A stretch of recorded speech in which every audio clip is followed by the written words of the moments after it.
Hey, everybody. As you know, when you see Fran, you already know it is Friday. Welcome to Fran and Friends podcast. And today, as you all know, I always have a guest that provides us with insight, provides us with things that are relevant for life. And I'm going to let Stephany introduce herself. Stephany, please have the floor. Yes. Hello, everyone. Fran, thank you so much for welcoming on your podcast. To everyone who do not know me, my name is Stephany Poe. I am the owner of the company POEE Coaching and Consulting, which stands for Progressive Opportunities Everywhere, Every Day. I believe there is always a solution to a problem. However, finding the path to that solution is usually the challenge. So my organization helps with leaders bridge the generational gap between the generations in their workspace, improve their leadership skills, assist them with overcoming workplace challenges, and promote effective communication between frontliners and higher ups. I am also the author of the book, Perfect Progression, which actually talks a lot about workplace issues. We highlight the insecure supervisor, the passive aggressive boss, and that high achieving or just that achieving team member who just shows up to work and wants to collect their paycheck and go home, or show up to work, collect their paycheck, and make an impact in the workplace. But due to these personalities, they are also coming across various challenges in the workspace. My book talks about how to navigate that and also gives you a very good visual of what it is that's actually happening in the front lines, mid-level, and higher ups to where HR doesn't really see it. It's hard to explain it. But this book gets to actually detail out that picture for you. Stephany, I'd love for you to highlight a few scenarios some of those people might experience. In addition to, I know you mentioned that you were in corporate previously. Could you give us a little bit background of what that corporate background was and how you pivoted to where you are now? Yes. Oh, goodness. I tell people I have an eclectic background because I have worked in so many different industries. I remember when I started working, I worked cleaning houses. That was the very first job that I had, was cleaning people's houses. I am originally from the South, from Mississippi. So that wasn't an unnormal thing for me to do. So I started there and then I worked my way into retail. And then from there, I ended up going into debt consolidation companies where I'm working with money and I'm collecting literally anywhere between $1 and $5 million on a monthly basis on a team of 11, Wow. managing teams in Costa Rica, India, Mexico, and a couple other states. I had some counterparts there where we would collect this money.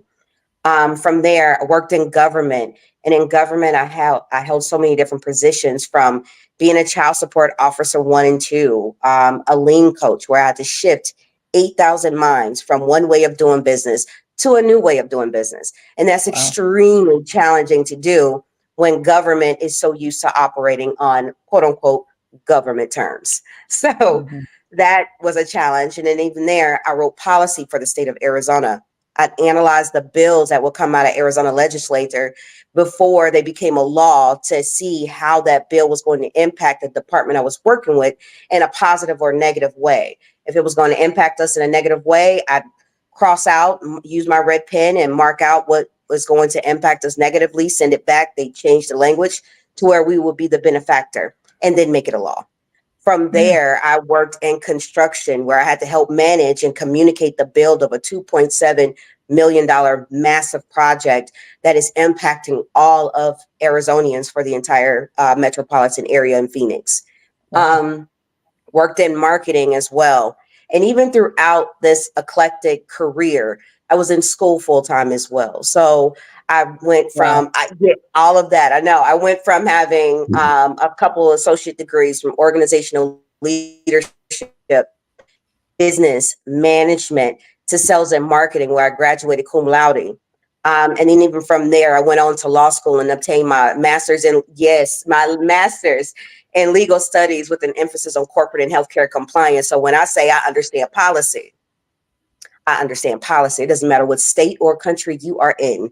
If I can interpret that language, that legal policy language, any form of compliance, I'm going to break it down to its root word, and I'm going to give it back to you in terms of, in layman's terms is what I call it. So all of that and the experiences that I've obtained in corporate and in my educational career, the pivot for me was understanding and seeing the same issue. And the issue Mm, within corporate was that there's a lack of work life balance. That's the mm, first one. The second one, communication is non existent, or it's lack, or it is hit and miss. And then the third thing is that there's a silo in different areas in corporate, from frontline to mid level to executive. Once you move up from a frontline position and you get into a mid level position, then there's this unspoken rule or behavior that one must act a certain way to give off the impression that they belong in this club so they mm, can stay there and keep their spot. Same thing happens when you go up to the executive level. They have to behave or act a certain way to keep their spot. And if you don't look like the people that's in that executive seats, if you don't act like or behave like those people that are in those executive positions, then you're different. And different can easily be categorized as problematic. And if it's problematic, then we got a bigger problem. So if that is a problem that's happening, then somehow we got to solve that problem. And normally the quickest way to solve that problem is to get that person out of that position really quick. So seeing all those things helped me pivot over into my organization now, POEE Coaching and Consulting, really was birthed out of the COVID era. Prior to COVID, there was talk about work life balance. People were overworked, underpaid, not spending enough time at home. I'm also a mom of three girls and I have some stepsons out there. So I get it. But those cries were not being heard. There were little things that were going around. And of course, if you are DE and I certified, which I happen to be, going into mm. organizations who are diversity, equity, and inclusivity. Okay, just in And case somebody's so watching and they don't. absolutely, absolutely. So organizations who have diversity, equity, and inclusivity initiatives, the misconception with those initiatives is that if they hire one person of color on their leadership team, they're automatically a diverse company, when that is completely not the case. That diverse person does not have a voice. They no longer have a place. And they're really just there to say, hey, look, we've hired a person of color, so therefore we can collect those government fundings. Because there's Wow. a money game here too. Right. So during COVID, there was a mass exodus. Of course, the obvious COVID, the pandemic, we know that. But there were a lot of people who willingly quit, who said, you know what? I'm not going to do this. My life and the lives of my family is way more important than this job. I'll go get something else. And then after COVID, we're still seeing those same residuals from the pandemic era. And companies are having a real challenge with being creative on their work life balance in their organizations. And they talk about there's this new generation in this workplace. And I say, yeah, we have a new generation and they're still being analyzed. But the one thing about that new generation is that they are very vocal. They have no problem saying what the problem is. They have no problem posting it on any social media platform, Right. making a Google review, Glassdoor review, and Mm. saying, this is the issue. This is the person, first and last name and position. And I wouldn't even work here. So, yes, they have no problem doing it. And so a lot of organizations or organizational leaders, they're having a challenge with engaging with this new generation. So they're calling a lot of the older generations to come back in, but the older generation is like, I don't want to deal with this. I don't have to. I've retired early. I don't need to do this. I'm going to go and do my own thing. So now we're here in this place, which is a gray space for some, because people don't know how to navigate and how to work with this generation. Well, I do. That's why I have my company, POEE Coaching and Consulting. That is what helped with the inspiration and the pivot to move forward. That was a lot. That is a lot that we can talk about. And I would love to explore this conversation about the a vocalization of how this new generation isn't being quiet, regardless of they do not care if you are C-suite, they do not care if you are front end.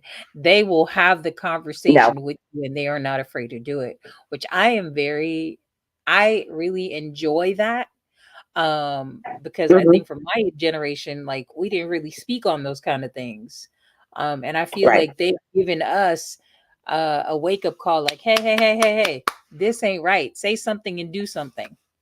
Hmm. So how do you come, and because you said that you're basically the bridge, you are filling that gap in between um that generation and corporate. How do you help these kind of conversations? How do you help facilitate those kind of conversations? Well, number one, I say this to people. I'm very fortunate to have been raised by I had a traditionalist as a mentor, and I know that that's pretty old. If people do the math, it is very old. But I was lucky to have a traditionalist as a mentor. I was raised by a baby boomer. I have a mother who's a Gen X. I am a millennial, and I have children who are Gen Zers, and then I have some Gen Alphas in there too.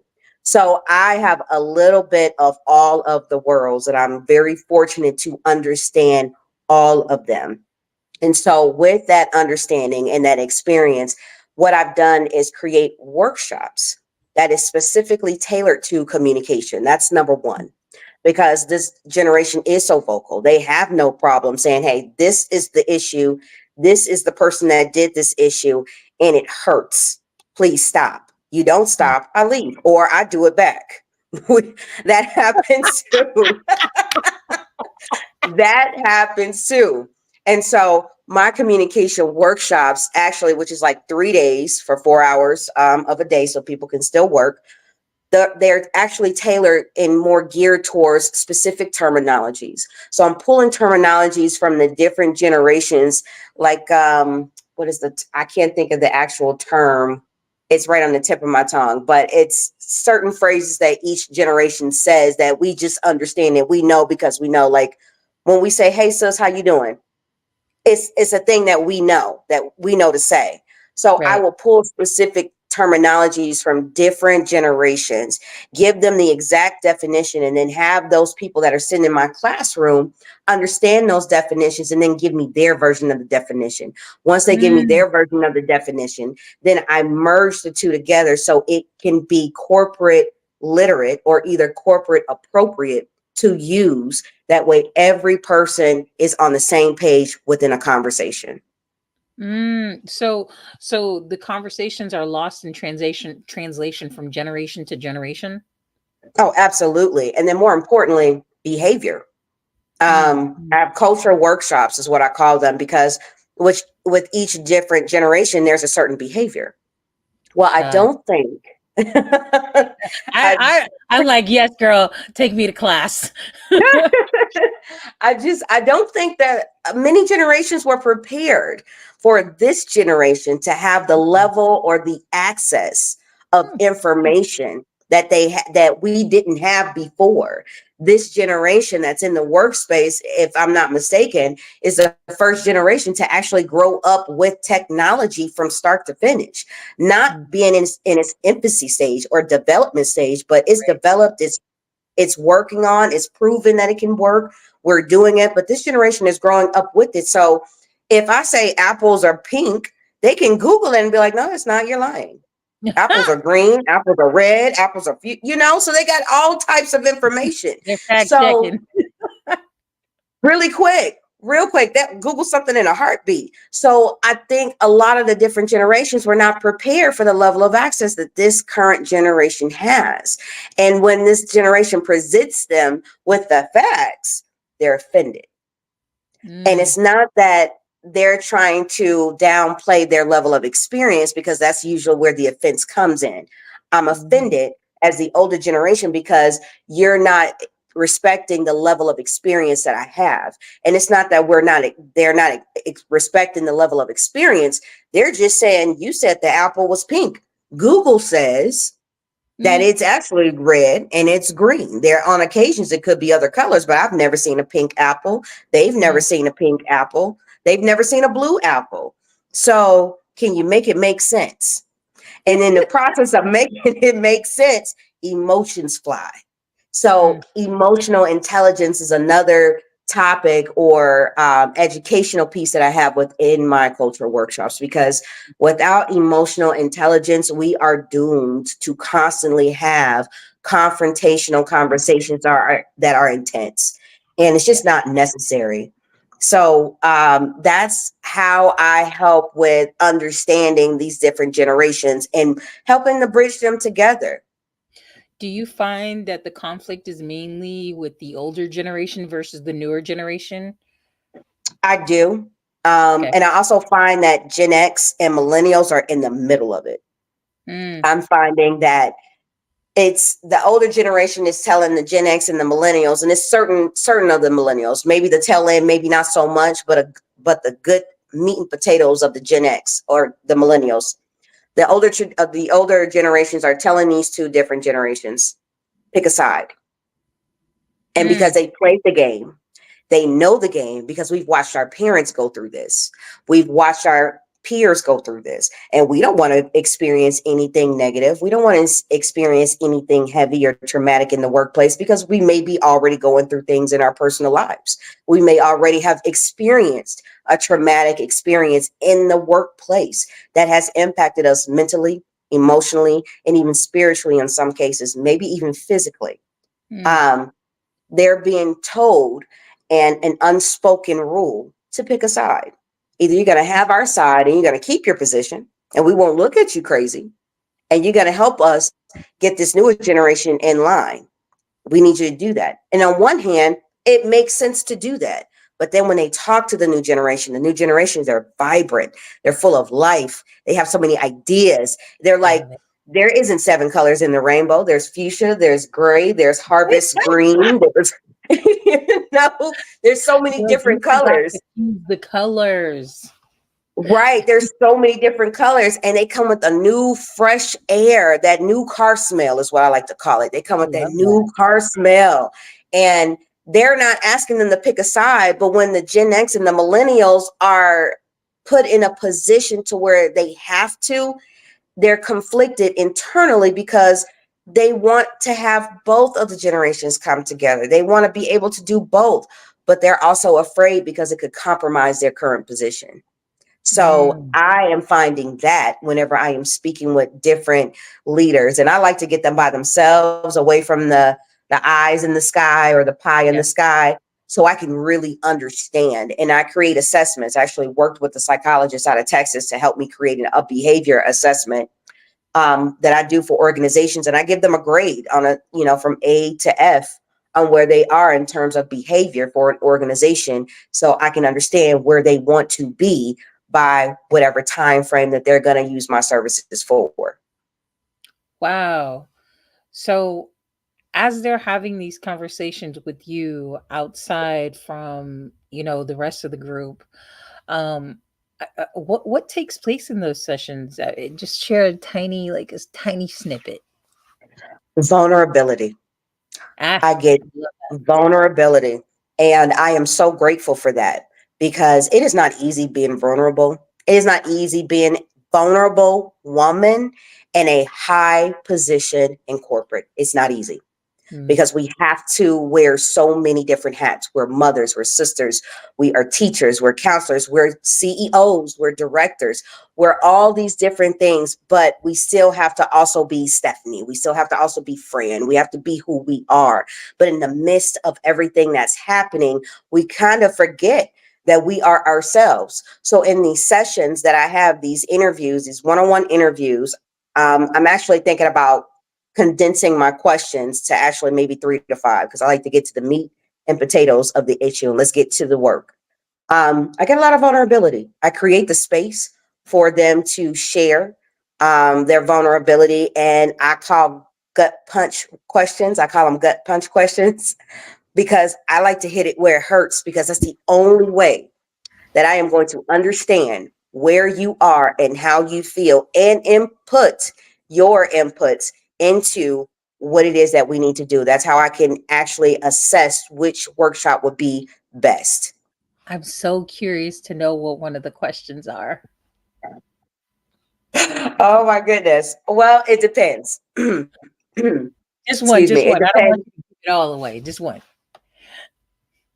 Okay. Well, one of my questions that I could think of off the top of my head. Oh goodness. One of the questions I can think of off the top of my head. Oh man. Um, on a scale of 1 to 10, 10 being the greatest, one being the least greatest. Do you prefer this person in this leadership space? If so, Oh, why? you just go And the straight in. answers, and the answers. Oh my, the answers. And these interviews can go for a minute because again, they're 10 questions, but I'm actually thinking about again condensing those to either 3 to 5. But that question right there along, I'll get at least a 20-minute answer. Wow. Wow. I'll easily get a 20-minute answer because there's a lot of emotion behind that. I'll get a lot of the common answers is they were promoted because someone knew them and they really don't know what they're doing. And I have to Mm. clean up their mess. And I'm Oh. doing this and I'm doing that. For men, it's different because, they're tough. They're Mhm. tough. They're hard and we get it. We understand. So they're a tougher cookie to crack or tougher nut to crack. But given enough time and giving them in that vulnerability space and they're able to be vulnerable, I get some guys who will really let me know what the thoughts really are. And if they're working in an organization that's female dominated, they don't have a voice. They don't. Really? Mm-mm, Wow. mm-mm. Because they have to be careful. The reason why they don't have much of a voice is because, and that's not every single company. That's not every company that's female dominated, but it is a lot of the companies, a lot of the people that I've spoken with, that I've had little one-on-one interviews with. When it's female dominated and the men that work in there, they have to be careful because let's be honest, women can be catty in corporate. I'm sure we've all experienced some form of cattiness, whether it was shade or not, in the workplace. And when you're working in a female dominated profession, or maybe not even a profession, but a female dominated company, um, men have to tiptoe lightly. They have to be careful not to piss off one person and not to form an alliance with another person by accident. And the intent is not there to form an alliance, it's just to get the work done. But because this person has a problem with this person and it was never resolved and it was never really talked about and there was nothing tangible that could prove the issue or that a person is at fault, there's that negative energy lingering there. And that's also why I wrote that book, because in the book, it talks about a lot of that stuff. Oh, girlfriend, this is gonna be so meaty. Y'all need to go get the book. But we can talk about where they can pick it up afterwards. I wanted to pivot to somebody said higher altitude yoga. Oh, hey. She said she believes that. Uh-huh. Um, I don't know. Did you want to dive a little bit deeper into that? Because I was going to go back into the quadrants that you were talking about earlier. How you said there's these different personality types, and I wanted to Mhm. see if you could share a bit more about what those look like, how people operate in those spaces. Oh, okay. So the different tiers. Yes. Ooh. So frontliners. Frontliners, people come in when they're coming in to get a job.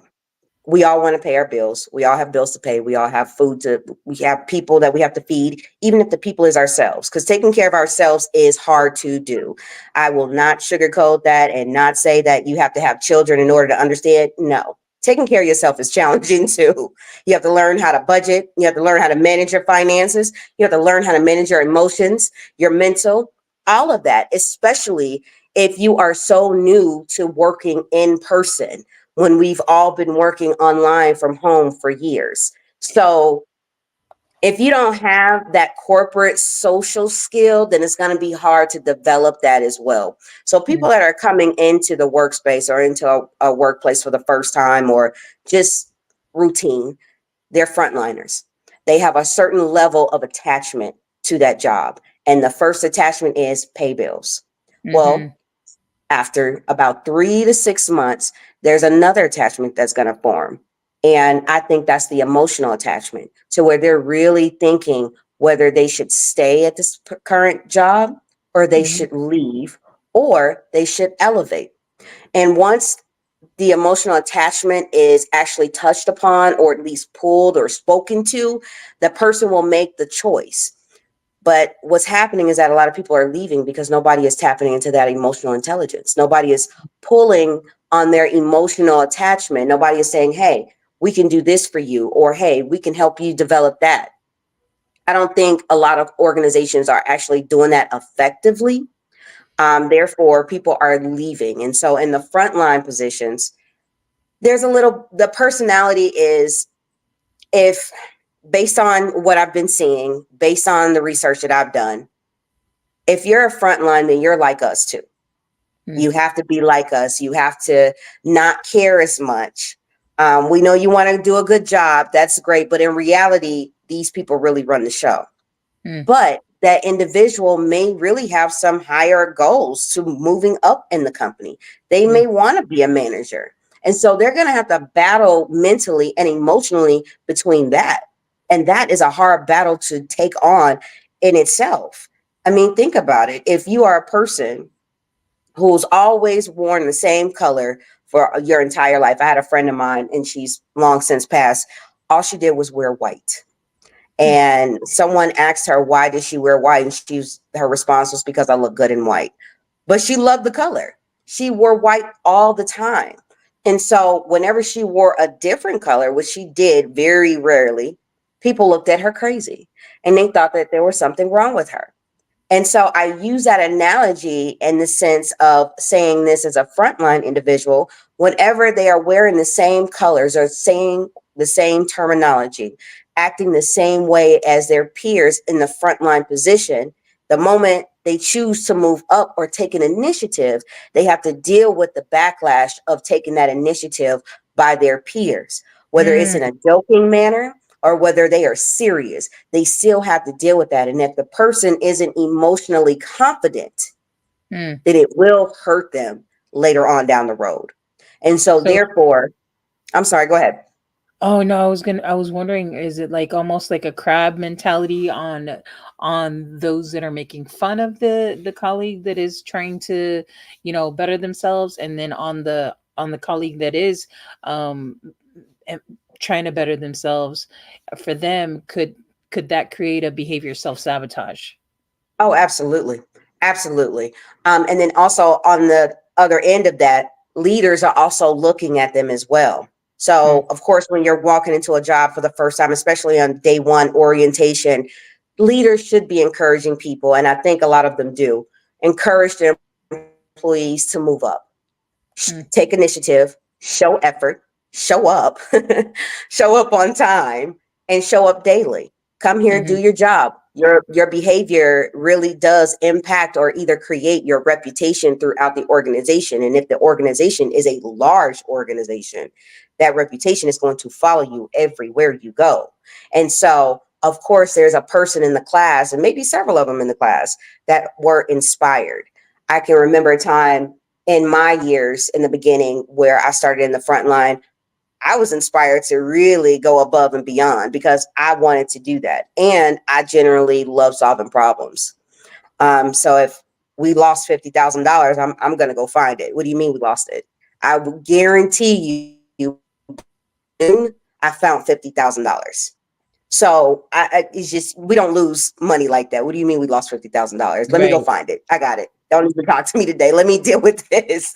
But you're going to have those people who want to achieve more, who wants to do more.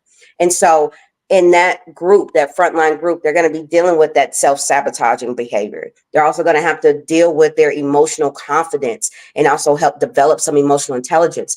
But if their leader is not equipped to help them in terms of development in employee fashion, then that is going to be even more challenging for them. Mm. And so you have that silo group that you're dealing with. Then you get to mid-level. Now this frontline person has now moved up to mid-level. They've done a great job. They've showed up. They showed up on time. They've done their work consistently and with great quality. Now they're in a mid-level position. And so now they're going to have to replicate the same behavior that they saw from their leaders to their former peers, which may not go over so well. And Mm. so if there isn't any real training or development, because training isn't just for when you first get into a company or the onboarding process, it's on a annual basis, or at least it should be. And all training isn't really the same. It needs to be modified. It must change over time because change is the one thing that remains constant. Yeah. And so now these people that are in the mid-level position, these midliners, they see another goal. They see an executive position that's open. Well, now they got to fight with the mid-level people because that's their new peers to get to this executive role. Well, these peers may have been here for a while. They may know more. So then you have those people who have all the juice. And because they have all the juice, then they know everything and they withhold that information, because if they have that juice, they can withhold that information and not share it and give it to other people. It makes them seem in their mind, it makes them seem as though they know something that the other person don't. Therefore, they have the advantage. When Mm. really, that does the opposite. It doesn't make them look as though they have the advantage. It actually hurts everybody in the process. Mid, upper, and frontline. It hurts everybody and even the customers because we deal with it. Yeah. So why do you think they those kind of behaviors they exhibit those kind of traits or behaviors? Is it because of ego, insecurity?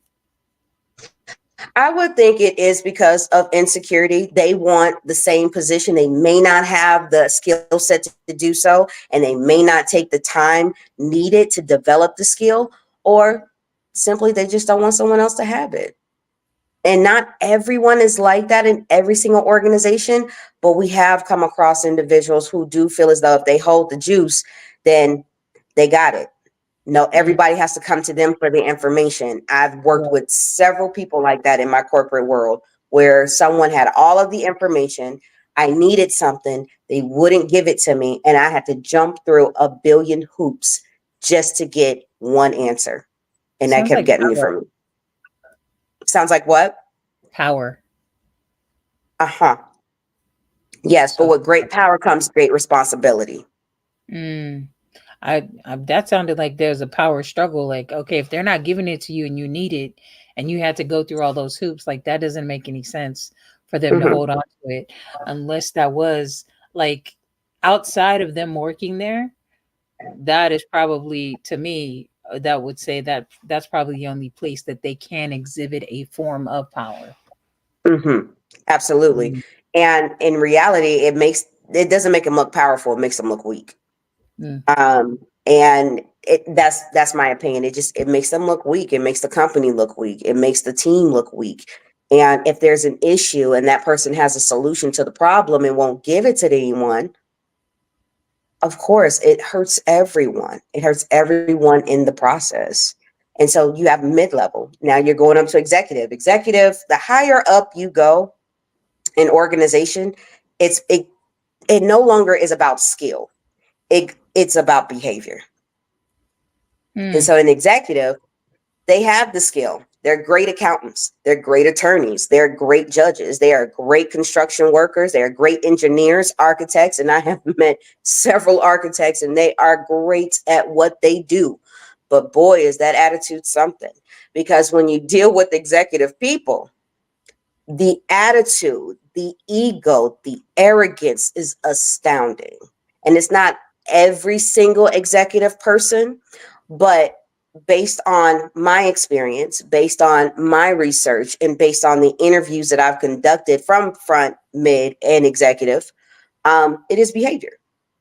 Mm. It's because I am the boss, you need to listen to what it is that I say. And because I am the boss, when I walk in the room, then you need to stand at attention. And me personally, I'm tired. I'm gonna sit today. I'm tired actually. These heels hurt. I think I'm just gonna relax today. But that's just me. So Stephany. it's behavior. Okay. It's I definitely behavior. outside of all this, you Hmm. also have a special gift that I was able to experience firsthand, and I'd love for you to share that with people, if that is a part of your forte. Oh my goodness. Yes. Astrology.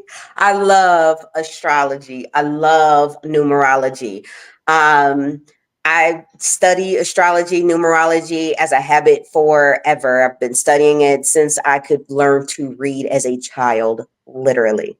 So, of course, I spirituality, zodiac signs, numerology, and business is like oil and vinegar, or oil and water, milk and oil. These don't mix.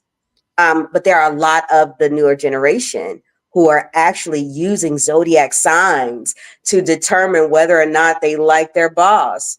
I remember talking to a woman, and I was at a Professional Women's Alliance luncheon, and we were sitting at a table, and they asked a question, something related to what is something that you wanted to develop more courage in. And one of the things that I said I wanted to develop more courage in is actually speaking about the business of astrology, because I have a podcast that I have yet to put content on, because I am making it strictly about business and astrology, not love life, Astrology, not. business astrology, I love it. Yes, just the astrology of business, not about love life, not about money, not about any of that, just strictly business, Wow. because of the newer generation who are looking at people as though, you know what? I don't like this person because they're Leo. And it's like, well, wait a minute, wait a minute. It's more than just your sun sign. You have your sun sign, you have your rising sign, you have your moon sign. All of the planets mean something. Your rising sign, for layman's term, is first impression. So when Mm, people see me, I have a Leo rising. So I look like raw to people. But mm, when you talk to me, you get to know a little bit more about me. You get to understand who I am. Then you see that I'm actually more cool, calm, and collected, and quite comical on a daily basis. yeah, So I'm a Libra I, rising. yeah, oh, you're a Libra rising. Okay. Mhm. So Libra risings, do you mind? Can I? Oh, no, that's fine. Okay. Libra risings are very loving people too. Very loving. And there's two things with them specifically though. With Libra risings is dealing with, they have a very interesting bond or connection with mother. And Mm. depending on the zodiac sign of the mother, it could really shape the Libra rising personnel. My mom And is a Libra. depending on the shape, good or bad, depending on the shape, good or bad. Libra risings walk into the world, they learn to develop a mask. They create their Mhm. own mask at a very early age. I say maybe 5, 6, or 7 years old. They Yeah. create a mask, but in the process of creating their mask, they are able to see everybody else's mask without people realizing that they can see it. So they have Mm. that keen skill that they can easily see. So they're going to act how they're going to act with who's ever given them a mask according to that mask. And so I would suggest people to be very real with Libra risings, because they do not play with that. Be very real with them, because they can see through the facade. But if Libra risings wear the mask too long into adulthood, it could Yeah. stay with them for the rest of their lives. Dang. Yeah. So they have to heal from that mask, because the mask becomes very comfortable. They don't have Yeah. to be vulnerable. They don't have to take it off. They don't have to do it.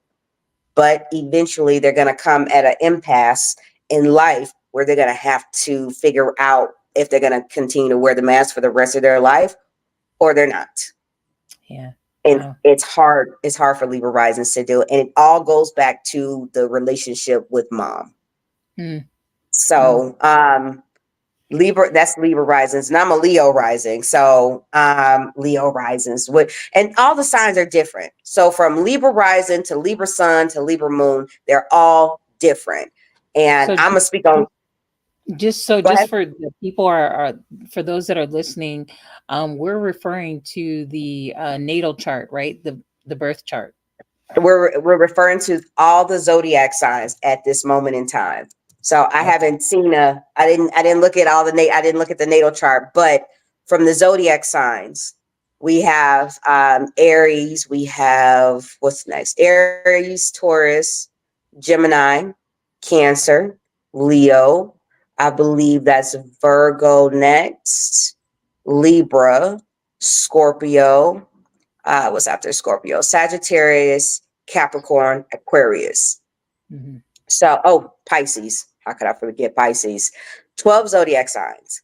We all are born with our zodiac. For example, myself, my birthday is July 3rd, so I am a Cancer. I make the joke and I tell people that the Declaration of Independence was signed July 3rd at like midnight. Well, Paul Revere didn't answer his phone. Everybody's candles went out. It was a rough night. We were all celebrating. So nobody got the news until the 4th of July. That's what I said every time. So we have our sun sign. My sign is a Cancer. It's a sun sign. But I have a rising sign, which is Leo, and that's first impressions for people. Your sun sign, my sign being Cancer, is who you are at home. It's internal home, and people only see that side of you if you allow them to, if you let them in to see it. And then you have a moon sign, and my moon sign is Pisces. So moon sign is what governs your emotion. So me being a Cancer sun with a Pisces moon, I am emotional. Mm. I am very third world or subconscious realm. I will live in a subconscious world and make it into my reality. That can Mm. actually happen for a lot of people. Mm. Um, and I like to read about everything that is different. One of my goals in life is to travel different countries and go to their libraries to read about the history of their country. How did that city become the city? What got them from birth to where they are currently? I love to do things like that. Mm. I'm always fascinated and interested in the stars. It's just a normal thing for me. And so the newer generation and even the Gen X and millennials, we're into that. We're into understanding the zodiac signs because I know if I'm going to deal with an Aries, I'm going to have to pick and choose my battles wisely. I am going to have to pick and choose my battles wisely because they don't mean to be selfish, but they are the first zodiac sign. So they are the first I am ones. an They don't Aries. see. I got to pick and choose my battles wisely. I know this because I know I cannot win an argument with an Aries person. I'm just not going to do it. Just not. And Mars rules the planet, or Aries rules the planet Mars. And so Hmm. I'm not doing this. I'm just gonna be like, okay, that's great. I'm just gonna be quiet now. I'm gonna be quiet. Or a Taurus person, oh goodness. It's a waste of time. It's a waste of time. I remember I made a business person upset, and the only way I've made them upset is just being firm on my boundaries because I'm very big on boundaries and self-respect. I just don't believe in talking to people crazy or being talked to crazy. And sometimes people may not know that they do that. So I just politely remind them, hey, how you doing? I'm a person too. Can you please not? I thank you so much. Just little things. But I didn't realize that it offended the person. Now he didn't say anything. He didn't say anything. He didn't specify verbally that it was an issue, but his body language did. And Mm. since that conversation, which has been earlier in the year, when I say early, I mean January, February, earlier in the year. We're now in October. The body language has definitely been there. I've been dealing with different blockages, which I found to be interesting. Mm. But when I realized, because we celebrate birthdays in this particular setting that I'm in, when I realized that he was a Taurus, I was like, oh. I'll see him next year. He'll get over it later. I'm not even. It's a waste of time to even try to change towards people's mind. I would tell people, I would strongly advise, and I usually don't give unsolicited advice, but for Taurus people and anybody dealing with them, I will give this unsolicited advice. If you want a Taurus person to change their mind about you, I would suggest that you start talking to them 6 months in advance. Just give out little hints, like terms of hints, like, you could have painted that red rather than blue. I think you look good in red, because when you have the red shirt on and the red shoes, you look really great. You ever did that again? Do it like that. But Mm. even understand that it'll be a 50-50 chance that Taurus person will change their mind even after 6 months. So So suggestions. I'm not even going to do it. And then you also have houses. Zodiac Mm. sign gets so deep. You have your 12 zodiacs, you have 12 houses as well. And each of the houses all mean something. Yeah. Um, in business, and I have my little poster boards here because I write on my walls. In business, I chose to look at the fifth house, which is communication. Mm-hmm. And communication also equals Mercury. Mercury is housed with Gemini and Virgo. Gemini is the masculine version of communication. Virgo is the feminine version of communication. And Mm. so if I'm speaking with a Leo sun with a Cancer moon and an Aries Mercury, whew, it's about to be a real conversation. This person is extremely emotional, Mm. and they may be a young Leo if they're a young Leo. And when I say young, I mean under 28.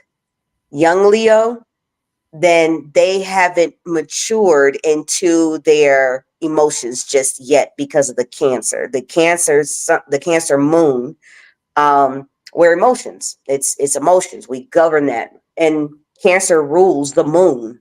That's the Mm. only zodiac sign that rules something that's not a planet or star. It's an object in the sky. Only one. And then of course Leo is the sun. Only zodiac sign that rules that star. Every other planet is housed by two zodiac signs. So Mm. if you're a Leo sun with a Cancer moon and an Aries Mercury, your communication is fiery. And if you are angry, we all gonna feel it in the building, whether we know you or not. Like, Oh my God. oh my God, Stephanie, all I said is I want a lasagna today. did you also write a book on that too? On how the astrology affects like our businesses? Like if we really do take the time, like, how our careers, like you said earlier about the whole boss thing. Yes. This the what is it? The Alpha Gen Alpha. They're Hmm. looking into their boss's sign like, oh, you Yeah. are. Mm-mm. No, So I have not written a book on it. That's actually why I okay, started the podcast, but I have yet to put the content there. okay. Yeah, I've been a little afraid to do so because I love it and I'll go off into a tangent on it. Maybe one day we could have a whole conversation about it, but Love because that. it gets deep, it gets pretty deep. But no, I have not. But just when I speak with people and they tell me specific things, if they go into detail about their natal chart, which house, which planet, which sign, and what they're dealing with, then I basically can pinpoint exactly down to which partner they even choose in their romantic space Ooh, okay. I cannot and wait for why that. and why Ooh. they choose it. Oh yeah, oh yeah. I had a person Oh my stunned. gosh. It was shock. It was shocking. I had a person stunned as to why they've been married for 25 years. Well, yeah, as you can see, Stephanie is very eclectic, and just her background, her communication, it has been such a wonderful experience. Um, Even on our first dialogue, it just blew my mind. So, for those of you that are in business, that need help in your organization with communication, Stephanie, can you please let the people know, number one, what book is it that you shared with us earlier? Number two, where they can find you, and yeah, yeah. Tell them all the things. Oh, and what events you may have coming up that you want to share with them. Yes. So Stephany Poe, Poe Coaching and Consulting, my book, Perfect Progression. You can actually find it at POEE www.perfect-progression. You can also go to POEECC.com and it will give you a real detailed live version of what it is I do. All of the workshops that I provide, from talent management or staff development, which focuses on frontline development, Mhm. focuses on staff development, leadership development workshops, communication, process improvement workshops. You have a process, you have an operational process that needs some fixing or needs a third party perspective. I have that as well. Culture workshops and organizational behavior, which is for executive leadership only. And that's based on whether the CEO or owner of that organization would like to have a one-on-one conversation. So my website has all of those workshops, what you're going to look for, what you're going to get. And I got a FAQ page as well for questions that you'd like to know. Consultations, I do complimentary 1 hour consultations. You can schedule right on my website as well. It'll take you to a calendar. You can select your date, your time, and you'll be on a one-on-one call with me, whether I will obtain some information from you based on data, so I can understand more about where your pain points are and which would be best for you in terms of workshops. And we can also talk about duration as well. But yes, Perfect Progression. You can find me on POEECC.com.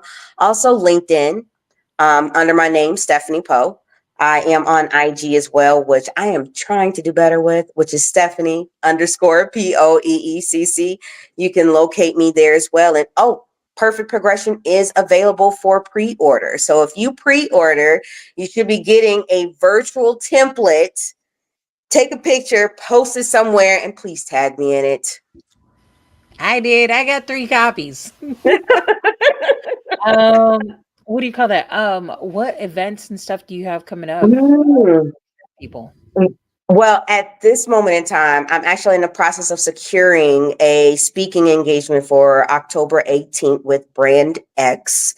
I attended an event with them maybe a month or two ago. It was a 2-day event at the Phoenix Convention Center where we talked, or at least I listened to, a lot of great speakers on branding, on marketing, elevating yourself, elevating your business. And so I'm currently in the process of securing that. Outside of that, I do not believe I have any in-person things happening, but stay tuned. I'm sure I'll have something coming up in the next month or two. If it's virtual or in person, I will definitely keep you all posted. Okay. Well, Stephany, thank you so much for joining us. Everybody, have a wonderful Friday. And yeah, be safe out there. All right. Thank you. Have a great weekend. Hold on just a second, Stephany.